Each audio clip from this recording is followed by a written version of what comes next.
एक छोटे से गांव में केशव नाम का एक गरीब लकड़हारा रहता था। बचपन में ही उसके माँ बाप इस दुनिया से चले गए थे। अब उसका कोई अपना नहीं था सिवाय मेहनत के और एक दोस्त हरिया। हर सुबह दोनों साथ जंगल जाते। कुल्हाड़ी की आवाज, पसीने की बूंदें और बीच बीच में हंसी, यही उनकी जिंदगी थी।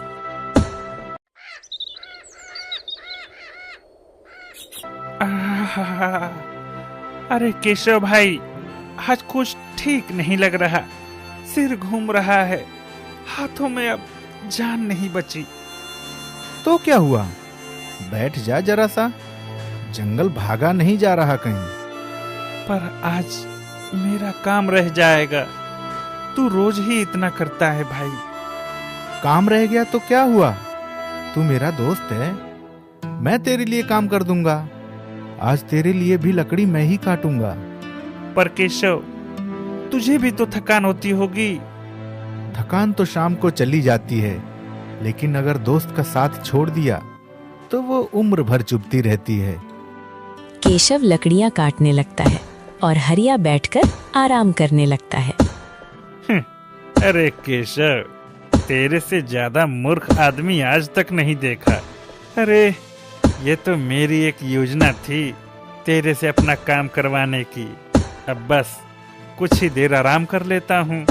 तू तो है ही ना मेरा काम करने के लिए। उस दिन केशव ने दोगुनी मेहनत की। हर वार के साथ पसीना बहता रहा, हाथ कांपते रहे, लेकिन चेहरे पर शिकन नहीं आई। उसे अपनी थकान से ज्यादा हरिया की चिंता हो रही थी। सूरज ढलने लगा, जंगल सुनहरी रोशनी में नहा गया। केशव ने आखिरी गट्ठर बांधा और हरिया की ओर देखा।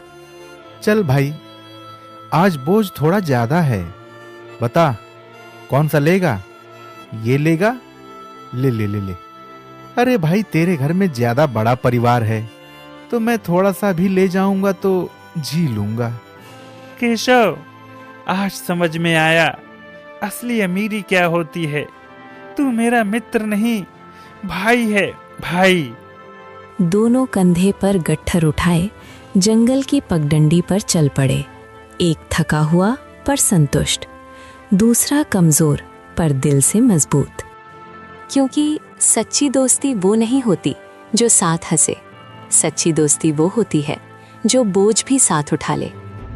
बाजार से लकड़ियां बेचकर केशव और हरिया वापस अपने घर आ रहे थे। गांव के मोड़ पर पुराने पीपल के नीचे हरिया की माँ सावित्री खड़ी थी। दोनों बेटों का इंतजार कर रही थी। प्रणाम काकी। आ गया रे, आज देर हो गई। हाँ अम्मा, जंगल में ज्यादा काम था। आप चलो, मैं अभी आता हूँ। इतना कहकर हरिया गट्ठर उठाए घर की ओर बढ़ गया। पीपल के नीचे अब सिर्फ केशव और सावित्री रह गए। तू भी रोज ऐसे ही मेहनत करता है बेटा? कभी अपने बारे में सोचा है?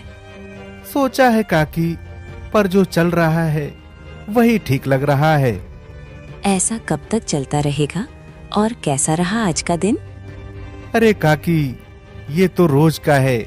आज तो किस्मत ही अच्छी थी, लकड़ियां जल्दी बिक गईं। आप बताइए, आप कैसी हैं? मैं तो ठीक हूँ, पर तुझे देख के मन घबराता है बेटा। कब तक ऐसे अकेला मेहनत करता रहेगा?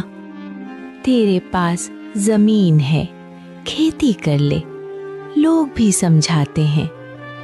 जंगल में जान जोखिम में डालकर कब तक जाएगा? काकी, मैंने सब सोचा है, लेकिन सच कहूँ तो मुझे इससे ज्यादा चाहिए भी क्या? ना बीबी हैं, ना बच्चे हैं, ना कोई इंतजार करने वाला। खेती करूंगा तो रोज की चिंता, कभी पानी की कभी फसल की, और अगर मेहनत बेकार गई तो? अभी जो है वही ठीक है। दिन भर लकड़ी काटता हूँ, शाम को पेट भर खाना मिल जाता है, रात को चैन की नींद आती है। मेरे लिए तो यही बहुत है काकी। बेटा, इंसान को कभी कभी अपने लिए नहीं, किसी और के लिए भी जीना चाहिए। तेरे माँ बाप होते ना तो तुझे ऐसे देखकर दुखी होते। काकी, आप ही तो मेरी माँ हो, हरिया है, बस इतना साथ काफी है। ज्यादा सोचूंगा तो दिल भारी हो जाएगा। चलो अब घर चलते हैं। बेटा, तू जैसा चाहे, बस खुश रहना।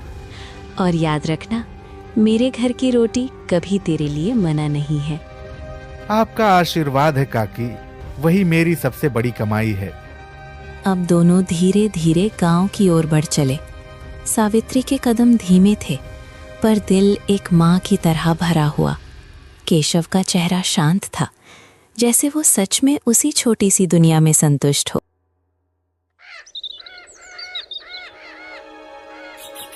रास्ते में सावित्री केशव से कहती है, बेटा केशव, इतनी शाम हो गई है, घर जाकर अकेले क्या करेगा? चल मेरे साथ, आज मेरे घर ही खाना खा ले। दिन भर जंगल में खटता है, थोड़ा चैन से बैठकर मेरे हाथ का खाना खा लेगा तो मन अच्छा रहेगा। अरे काकी, आप भी ना, मैं तो घर जाकर बस 2 रोटी सेकने वाला था, लेकिन आप इतना प्यार से कह रही हैं तो मैं मना कैसे करूं। आपके हाथ की रोटी का स्वाद आज भी याद है। जब मेरे माता पिता की मृत्यु हो गई थी तो आप ही ने तो मुझे पाला था। सावित्री की आंखें खुशी से चमक उठी। क्या तू भी ऐसे मत बोला कर, मैं भी तो तेरी माँ ही हूँ। घर के अंदर चूल्हा जल रहा था, हल्की सी धुएं की खुशबू फैली हुई थी। विमला चूल्हे के पास बैठी रोटियां सेक रही थी। केशव को देखते ही उसका चेहरा सख्त हो गया, नजरें तेज हो गईं। वो कुछ बोली नहीं, बस चुपचाप घूरती रही। सावित्री सब समझ गई, लेकिन उसने कुछ कहा नहीं। वो मुस्कुराई और केशव को भीतर बिठा लिया। बैठ जा बेटा, आज तेरी पसंद की दाल बनाई है, रोटियां भी गरम गरम आ जाएंगी। काकी, आप मेरे लिए इतना क्यों करती हैं? मैं तो बस। चुप, तू मेरा बेटा है, हरिया जितना ही।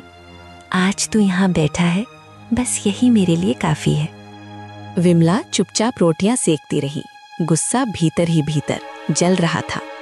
केशव ने खाना खाया और अपने घर चला गया।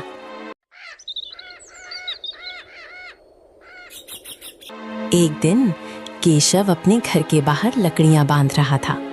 तभी गांव का बलवंत तेजी से वहां आया। सांस फूल रही थी, जैसे कोई जरूरी खबर हो। अरे केशव, कहाँ हो भाई? बोलो बलवंत, क्या बात है? तुम्हें जमींदार जी ने याद किया है। जमींदार जी? लेकिन मैंने उनसे तो कोई कर्ज नहीं लिया, फिर क्यों बुलाया होगा?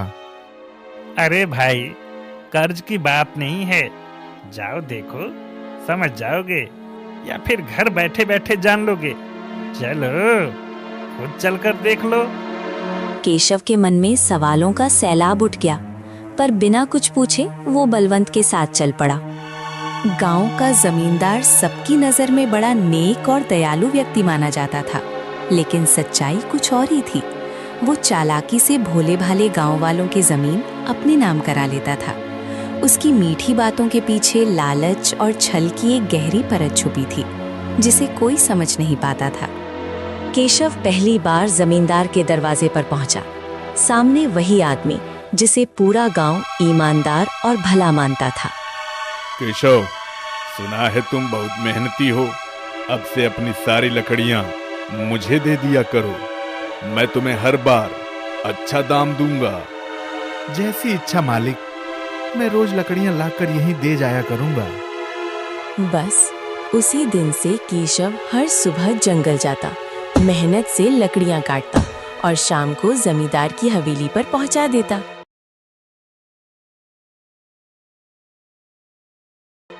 रात गहरी हो चुकी थी। हरिया थका हुआ घर लौटा और चुपचाप आंगन में बैठ गया। हरिया, कब तक ऐसे ही जिएंगे हम? रोज वही जंगल, वही कुल्हाड़ी, और हाथ में आते हैं बस गिनती के सिक्के। विमला, मैं जान लगा रहा हूँ, सुबह से शाम तक मेहनत करता हूँ। जंगल में अब पहले जैसी लकड़ी भी नहीं रही। मेहनत से अगर घर चलता तो आज हम इस हालत में होते क्या? देखो सुनीता को, उसका आदमी शहर गया है। आज हाथ में गहने हैं, इज्जत है। हर कोई एक जैसा नहीं होता विमला। किस्मत सबको एक राह नहीं देती। किस्मत? सब कुछ किस्मत पर छोड़ दोगे क्या? और ऊपर से तुम्हारी माँ, खाना, दवा, कपड़ा, सब कुछ हमें ही देखना पड़ता है। बस मेरी माँ को बीच में मत लाओ। वो बोझ नहीं है, मेरी माँ है माँ। तो फिर मैं क्या करूं हरिया? मैं भी तो सपना लेकर आई थी इस घर में। मुझे भी चाहिए अच्छे कपड़े, थोड़ी इज्जत, लोगों में सिर उठाकर चलना। कुछ अलग करो, कोई बड़ा काम, कोई चालाकी। कब तक लकड़हारा बनकर घूमोगे? कर रहा हूँ कोशिश, लेकिन रास्ता नहीं दिखता विमला। हर तरफ अंधेरा है। अगर तुझे रास्ता नहीं दिखता तो मैं ढूंढ लूंगी, पर याद रखना, मैं ऐसे ही पूरी जिंदगी नहीं काट सकती। हरिया वहीं बैठा रह गया।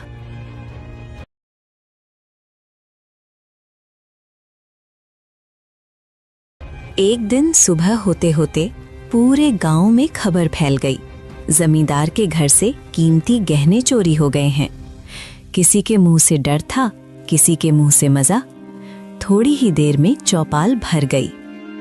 पीपल के नीचे पंचायत बैठी। बीचों बीच जमींदार खड़े थे। चेहरे पर गुस्सा भी था और चोट भी। सरपंच जी, कल रात मेरे संदूक से गहने चोरी हो गए। और अजीब बात यह है कि कल के दिन मेरे घर में सिर्फ 2 लोग लकड़ी देने के लिए आए थे। एक हरिया की पत्नी और दूसरा केशव।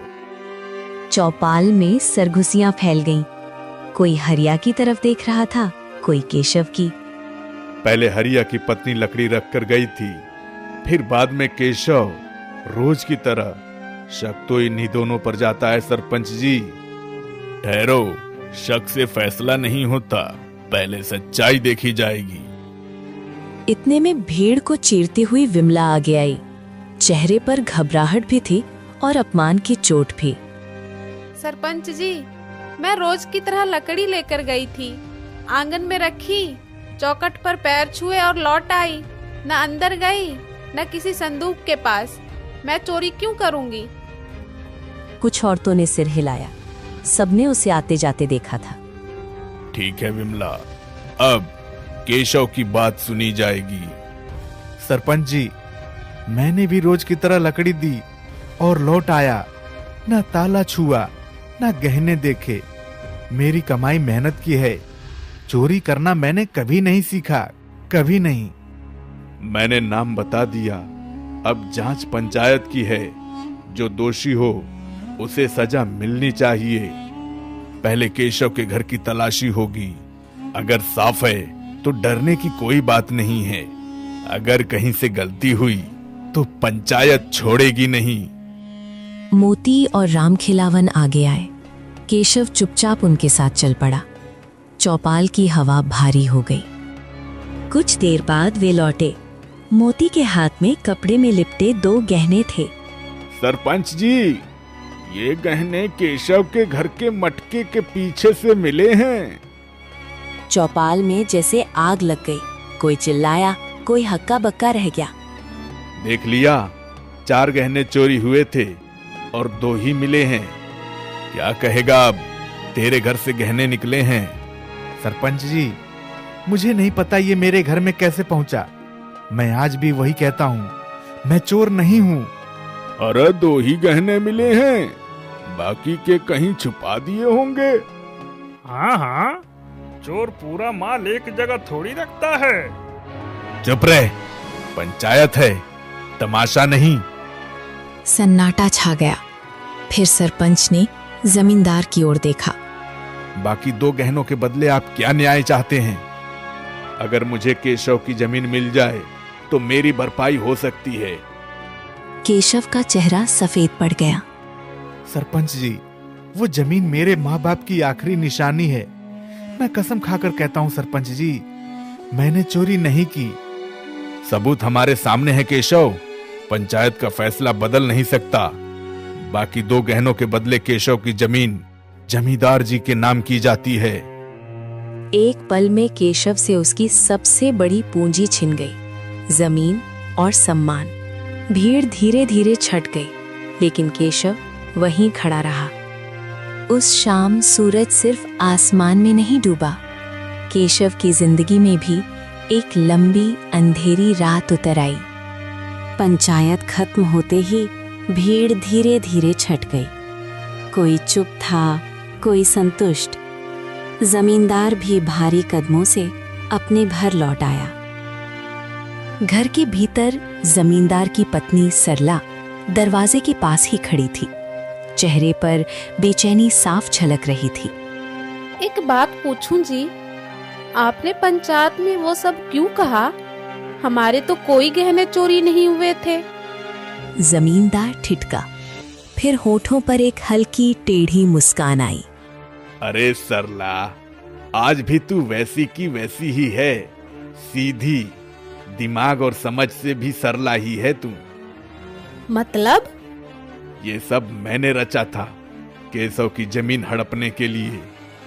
क्या? पर वो तो गरीब लकड़हारा है।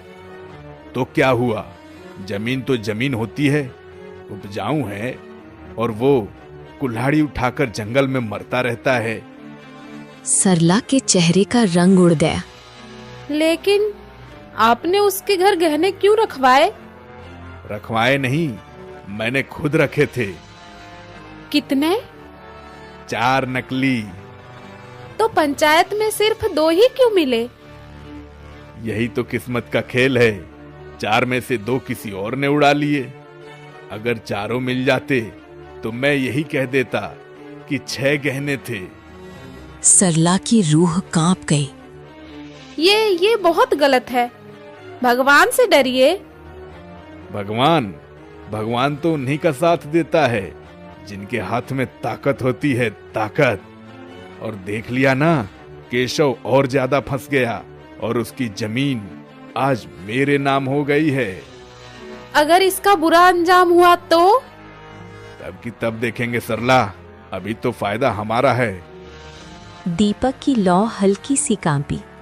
सरला चुप रह गई और जमींदार संतुष्ट मुस्कान के साथ अंधेरे में डूब गया।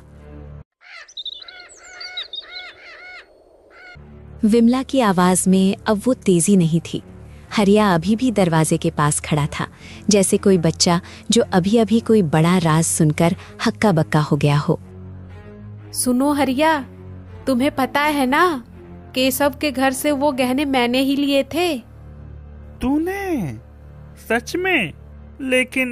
लेकिन वो तो चोर निकला ना, पूरा गांव कह रहा है। अरे वो चोर है या नहीं, उससे क्या मतलब। मैंने देखा उसके घर में 4 चमचमाते गहने पड़े थे। जब वो जंगल गया था, मैं चुपके से गई, 2 ले लिए और बाहर कुएं वाली झाड़ी में छुपा दिए। बाकी 2 तो जमींदार के आदमियों ने ढूंढ लिए। अब वो सोच रहा होगा कि उसके घर में कैसे आए थे, लेकिन हमारा क्या जाता है। विमला, ये बहुत बड़ा जोखिम है। अगर किसी को पता चल गया तो, जमींदार को शक हुआ तो हम दोनों फंस जाएंगे। शक किसे होगा? केशव भोला है, वो खुद को दोषी मान रहा है। गांव वाले भी उसी पर इल्जाम लगा रहे हैं। हम तो बस मौका देख कर ले आए। अब ये गहने हमारे हैं। फिर क्या करेंगे? रखेंगे क्या? बेच देंगे जल्दी से किसी दूर के शहर में, जहाँ कोई जान पहचान ना हो। तो 400 मिल जाएंगे तो हमारी जिंदगी बदल जाएगी। सही कह रही है, लेकिन सावधानी से, किसी को पता नहीं चलना चाहिए। पता नहीं चलेगा, मैं सब संभाल लूंगी। बस तुम मेरे साथ चलना, कल सुबह ही निकलते हैं। ये गहने हमारी किस्मत है हरिया, अब हमारी किस्मत बदलेगी।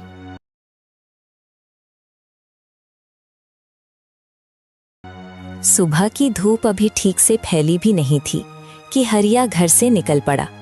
वो शहर की ओर जाने वाली पगडंडी पर चल पड़ा, बार बार इधर उधर देखता हुआ। जंगल के किनारे उसे केशव दिख गया। कंधे पर कुल्हाड़ी थी, चाल धीमी, चेहरा बुझा हुआ, जैसे रात भर सोया ही ना हो। हरिया को देखते ही केशव रुक गया। अरे केशव, तू यहाँ क्या कर रहा है? मैंने सुना है तूने जमींदार के घर से गहने चुरा लिए। ये सच है क्या? भाई, चोरी गलत होती है, तुझे ऐसा नहीं करना चाहिए था। हरिया, तू भी यही सुनाने आया है? मैंने कोई चोरी नहीं की भाई। मैं मेहनत करता हूँ, उसी से पेट भरता हूँ। मेरे घर वो गहने कैसे आए मुझे खुद नहीं पता। मैं रोज जंगल जाता हूँ, घर खाली रहता है, कोई भी आ जा सकता है, पर मैंने हाथ नहीं लगाया कसम से। तो फिर पंचायत में गहने तेरे घर में कैसे मिले? पूरा गांव यही बोल रहा है। जमीन तक चली गई तेरी। कहीं तूने बाकी गहने लालच में छुपा तो नहीं दिए? छुपाए? हरिया, तू मुझे जानता है, मेरे पास छुपाने को क्या है? न पैसा न लालच। मैंने कभी किसी का एक पैसा भी गलत नहीं लिया। अगर गहने मिले तो किसी ने डाले होंगे, पर मैं चोर नहीं हूँ। कम से कम तू तो मुझ पर भरोसा कर। भरोसा? अब क्या भरोसा करूं? सबूत तो तेरे खिलाफ हैं। अगर तू निर्दोष है तो पंचायत में चुप क्यों रहा? कुछ बोला क्यों नहीं? क्या बोलता भाई, मेरे पास दिखाने को सिर्फ ये कुल्हाड़ी है। मैंने न कभी झूठ बोला, न किसी को धोखा दिया। तू मेरी जिंदगी जानता है हरिया, फिर भी तू मुझे चोर कह रहा है। अगर तुझे ही यकीन नहीं तो अब मैं किससे कहूँ? अच्छा ठीक है, जो होगा देखा जाएगा। मुझे शहर जाना है, कुछ काम है। तू अपना ख्याल रख और आगे सावधान रहना।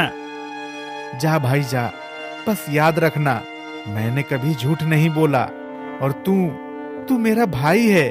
मैं ये बात कभी नहीं भूलूंगा। हरिया ने सिर हिलाया, नजरें झुकाए तेज कदमों से आगे बढ़ गए। हरिया भोर होते ही शहर की ओर निकल पड़ा था। शाम ढलते ढलते लौटा तो चेहरा उतरा हुआ था और हाथ खाली। विमला आंगन में बैठी थी, उसकी आंखें उसी का रास्ता देख रही थीं। विमला, सब बेकार निकला। दुकानदार ने हाथ में लेते ही बोला, ये गहने नहीं, कांच के टुकड़े हैं, बेचने लायक भी नहीं। तो अब क्या करेंगे? फेंक दे? फेंकना आसान है। अगर किसी को पता चल गया ये हमारे पास थे तो जमींदार ने केशव की जमीन तो ली, कहीं हमारी भी न ले ले। कौन साबित करेगा कि ये नकली थे? इसलिए चुप रहना ही ठीक है हरिया। एक शब्द भी बाहर गया तो पंचायत में फंस जाएंगे। तभी दरवाजे के पास सावित्री खड़ी थी। आंखें लाल थीं, हाथ कांप रहे थे। पूरा सच सुन चुकी थी। तुम दोनों ने बहुत बड़ा पाप किया है। केशव कितना भोला है, उसकी जमीन चली गई तुम्हारी चाल की वजह से। मैं अभी सरपंच जी के पास जाऊंगी, सब सच बता दूंगी।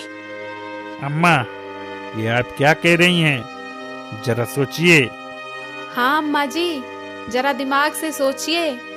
सच बताने से केशव को क्या मिलेगा? जमींदार भड़क गया तो हम सब मिट जाएंगे। मुझे किसी का डर नहीं, गुनाह का फल तो भोगना ही पड़ता है। केशव ने तुम्हारा क्या बिगाड़ा था? हरिया और विमला ने एक दूसरे की तरफ देखा। हवा भारी हो गई। फिर हरिया ने धीरे से सावित्री का हाथ पकड़ लिया। अम्मा, आप ऐसा मत करिए। अगर आपने एक शब्द भी बोला तो समझ लीजिए केशव की जान को खतरा हो जाएगा। हम मजबूर हैं, आपकी वजह से ये नहीं चाहते, पर चुप रहना ही होगा। सावित्री का चेहरा सफेद पड़ गया। घर में सन्नाटा छा गया, ऐसा सन्नाटा जिसमें सिर्फ डर और पछतावा सांस ले रहा था।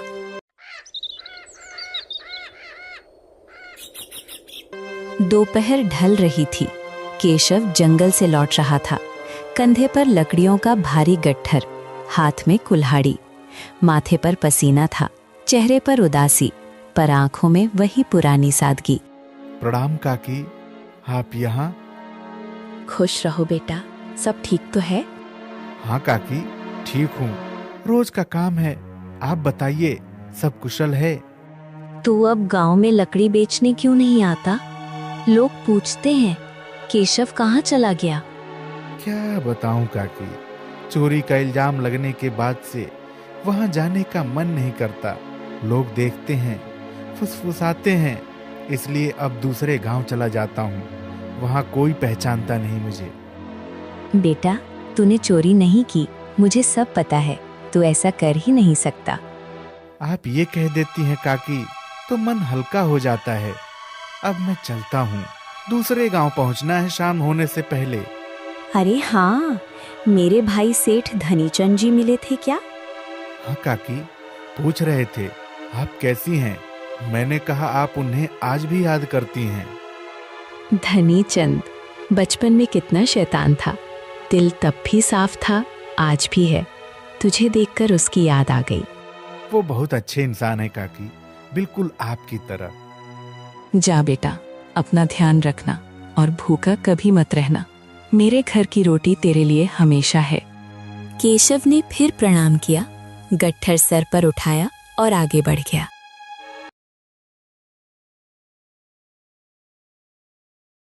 रात गहरा चुकी थी। चांद की हल्की रोशनी भी घर की दीवारों को पार नहीं कर पा रही थी। घर के भीतर अजीब सी निस्तब्धता थी।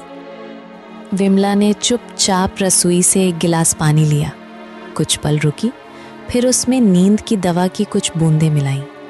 हाथ जरा भी नहीं कांपा। विमला गिलास लेकर सावित्री के कमरे में गई। सावित्री बिस्तर पर लेटी थी, आंखें बंद थीं, पर नींद अधूरी थी।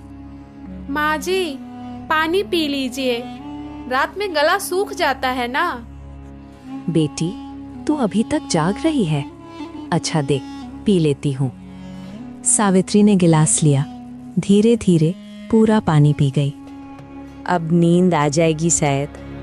विमला बस मुस्कुरा दी, बिना कुछ कहे बाहर आ गई। आंगन में हरिया खड़ा था। विमला ने आंखों से इशारा किया। दोनों चुपचाप इंतजार करने लगे। कुछ देर बाद सावित्री की सांसें गहरी और एक से हो गई। सो गई? अब सुबह से पहले नहीं उठेगी। हरिया और विमला ने सावित्री को उठाया। विमला ने एक पुरानी चादर उड़ा दी, जैसे ठंड से बचा रही हो। दोनों जंगल की तरफ बढ़ चले। अंधेरा घना था, बस टॉर्च की पतली सी रोशनी रास्ता दिखा रही थी। कालिया शेर वाली गुफा पास ही थी, जंगल की उस गहराई में जहां कोई भटक कर भी नहीं जाता। गुफा के मुहाने पर पहुंचकर हरिया ने सावित्री को धीरे से जमीन पर लिटा दिया। कुछ पल दोनों खामोश खड़े रहे। जंगल की हवा सरसराई।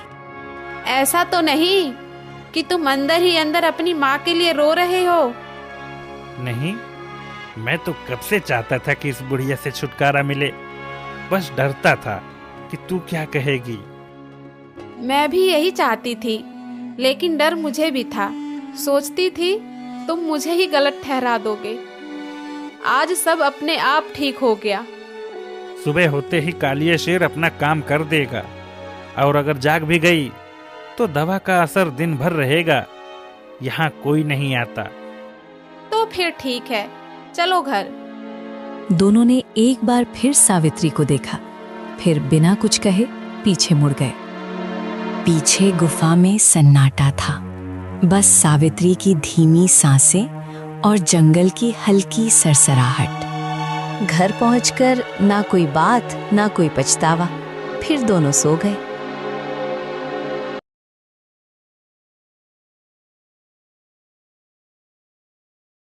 अगली सुबह की पहली किरणें अभी अभी फैली थी। अरे बाप रे, आज तो देरी हो गई। जल्दी चलता हूँ, नहीं तो शाम को घर लौटने में मुश्किल हो जाएगी। वो तेजी से उठा, अपनी पुरानी कुल्हाड़ी कंधे पर टांगी और जंगल की ओर चल पड़ा। कदम तेज थे, लेकिन मन में वही पुरानी उदासी छिपी हुई थी। चोरी का इल्जाम अभी भी कांटे की तरह चुभ रहा था। जंगल के अंदर घुसते ही केशव ने कुछ पेड़ों पर नजर डाली, लेकिन तभी दूर से एक साया दिखा। वो रुक गया। वो सावित्री थी, जमीन पर बैठी, सिर झुकाए, जैसे रात भर की थकान अभी भी बदन में बसी हो। केशव की आंखें फैल गईं। अरे सावित्री काकी, आप यहाँ क्या कर रही हैं? इतनी सुबह जंगल में, और वो भी अकेली? मैं तुम्हें नहीं पहचानती। कौन हो तुम? काकी, क्यों नहीं पहचानती? मैं हूँ केशव, आपका केशव। रोज आपके घर आता हूँ, हरिया का दोस्त, क्या हुआ आपको? ऐसा मत कहिए। भरोसा, मेरा सब पर से भरोसा उठ चुका है बेटा। जब मेरे अपने बेटे और बहू ने ही मुझे जान से मारने की कोशिश की तो मैं क्या करूं? अब किसी पर यकीन नहीं होता। चलिए काकी, घर चलिए। क्या हो गया बताइए ना, मैं हूं ना आपके साथ, आपको कोई तकलीफ नहीं होगी। नहीं बेटा, मैं बिल्कुल घर नहीं जाऊंगी। वहां अब कुछ नहीं बचा मेरे लिए। अरे ऐसा क्या हो गया काकी, बताइए तो सही। आप ऐसी बातें कर रही हैं जैसे सब कुछ खत्म हो गया है। मैं सुनूंगा, बताइए। सावित्री ने एक गहरी सांस ली। हरिया और विमला की साजिश, गहनों की चोरी, नींद की दवा और जंगल में छोड़ देने की योजना। केशव चुपचाप सुनता रहा। उसके चेहरे पर पहले हैरानी, फिर गुस्सा और आखिर में दुख। सावित्री ने बताया कि उन्होंने दवा नहीं पी, सिर्फ सोने का नाटक किया और वो गहने वो विमला ने ही चुराए थे। अच्छा, तो आपके साथ इतना बड़ा धोखा हुआ है। हरिया को तो मैं कितना अच्छा समझता था काकी, भाई जैसा मानता था, लेकिन वो इतना गिर जाएगा। और विमला भी, और वो गहने जमींदार के जो मेरे घर में मिले थे वो विमला ने ही लिए थे। इतना बड़ा धोखा काकी, इन्हें सबक सिखाना पड़ेगा। लेकिन पहले आप चलिए, घर चलिए। मैंने कहा ना, मैं नहीं जाऊंगी वहां। तो आप कहाँ रहेंगी काकी? जंगल में? नहीं, ये नहीं हो सकता। चलिए, मैं आपको आपके भाई सेठ धनीचंद जी के पास छोड़ देता हूँ। आप वहां रहिए, वो अच्छे आदमी हैं, आपके अपने हैं। फिर जब सब ठीक हो जाएगा तो मैं खुद लेने आ जाऊंगा। धनीचंद मेरा भाई, हाँ वो तो मेरा अपना है। जब हम छोटे थे वो हमेशा मेरी रक्षा करता था। ठीक है बेटा, अगर वो है तो और अच्छी बात। चलिए जल्दी। लेकिन तू इतना परेशान क्यों होता है मेरे लिए? काकी, आप मेरी माँ जैसी हैं। आपकी तकलीफ मुझे अपनी लगती है।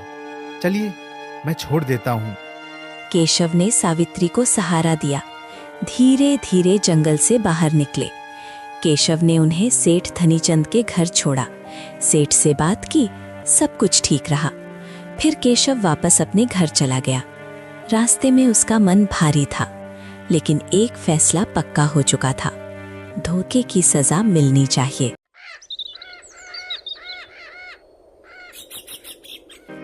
दिन बीतते जा रहे थे। हरिया की हालत अब सच में खस्ता हो चुकी थी। पैसे खत्म, घर में रोटी तक मुश्किल से बनती। हरिया, अब बहुत हो गया। तुम जल्दी से कोई काम धंधा ढूंढो। कब तक ऐसे पड़े रहोगे? नहीं तो मैं सच में छोड़कर चली जाऊंगी यहाँ से। मैं ऐसे नहीं जी सकती। क्या तू मुझे छोड़कर चली जाएगी? तेरी इतनी हिम्मत? तेरे कहने पर तो मैंने माँ की हत्या की थी, और अब तू मुझे छोड़ने की बात कर रही है। जब तूने अपनी माँ की हत्या कर दी तो कल मेरी भी कर सकता है। हे भगवान, मैंने तेरी बात मानकर अपने निर्दोष माँ की हत्या कर दी। अब अगर मैं कहूँ कि तू अपनी जान ले ले तो क्या ले लेगा मेरे लिए? तू कुछ नहीं कर सकता हरिया, बस बातें बनाता है। विमला, चुप हो जा। मैंने सब तेरे लिए किया। तेरी लालच, तेरी बातें, अब तू ही मुझे छोड़ने की बात कर रही है। तभी दरवाजे पर दस्तक हुई। दोनों चौंक कर रुक गए। केशव अंदर आया। हरिया और विमला ने एक दूसरे को देखा, फिर केशव की तरफ। अरे हरिया भाई, क्या हाल है? हाँ केशव, बता क्या हो गया इतनी देर रात को? अरे आपके मामा जी मिले थे, सेठ धनीचंद। हाँ, वो कह रहे थे कि अपनी सारी जमीन जायदाद अपनी बहन सावित्री के नाम कर देंगे। काकी कहाँ हैं? मैंने सोचा उन्हें बता दूं। काकी? वो तो सुनो हरिया, अब मैं तुम्हें छोड़कर नहीं जाऊंगी। सब ठीक हो जाएगा। तब तो बहुत अच्छा हुआ विमला, अब हमारी किस्मत बदल जाएगी। हाँ हरिया भाई, मैंने सेठ जी को बताया कि आप काकी का बहुत ध्यान रखते हैं। और मैं भी उनको अपनी माँ जैसी मानता हूँ। वो बोले चलो ठीक है, तुम हरिया की जमीन और घर ले लो और मैं अपनी सारी जमीन जायदाद हरिया को ही दे दूंगा। दीदी के नाम क्या करना, वो तो वैसे भी तुम्हारे साथ रहेंगी। तब तो बहुत अच्छा है हरिया, तुम अभी कागज ले आओ घर और खेत के। जल्दी करो, ये मौका मत गंवाओ।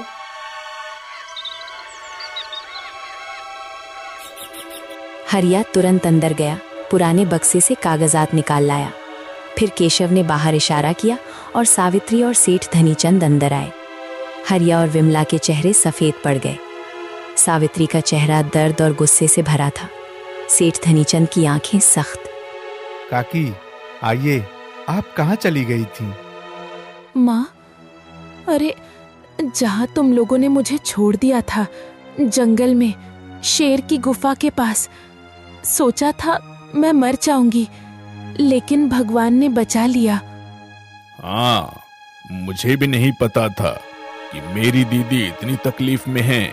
तुम दोनों ने इन्हें बहुत कष्ट दिया है और ये बात तो सच है। मैं अपनी जमीन जायदाद वैसे भी तुम दोनों को देने वाला था, लेकिन अब तुम दोनों की असलियत मेरे सामने आ गई है। मेरा तो कोई परिवार ही नहीं था। मामा जी, वो गलती हो गई हमसे। गलती? अरे तो आखिर इस सारी जमीन और जायदाद के मालिक भी तो तुम ही होते, लेकिन तुम लोगों ने मेरी दीदी को ही जान से मारने की कोशिश की। आज से ही मैं अपनी सारी जमीन जायदाद केशव के नाम करता हूँ। वही नेक आदमी है और भोला भी, वही इसके योग्य है और तुम दोनों की जरूरत मेरी दीदी को नहीं है। भोला ही सब संभाल लेगा। सेठ ने कागजात पर दस्तखत कर दिए। फिर पंचायत बुलाई गई। पूरा गांव इकट्ठा हुआ। सच्चाई सामने आई। गहनों की चोरी, साजिश, सब कुछ। सरपंच ने फैसला सुनाया। मैं तेरी बात न मानता तो आज मेरी जिंदगी अच्छी होती। सब कुछ तेरी वजह से बर्बाद हो गया। मानती हूँ कि मैंने गलती की, लेकिन कम से कम तुम्हें तो अच्छा सोचना चाहिए था। वे दूर चले गए, गांव की सीमा पार।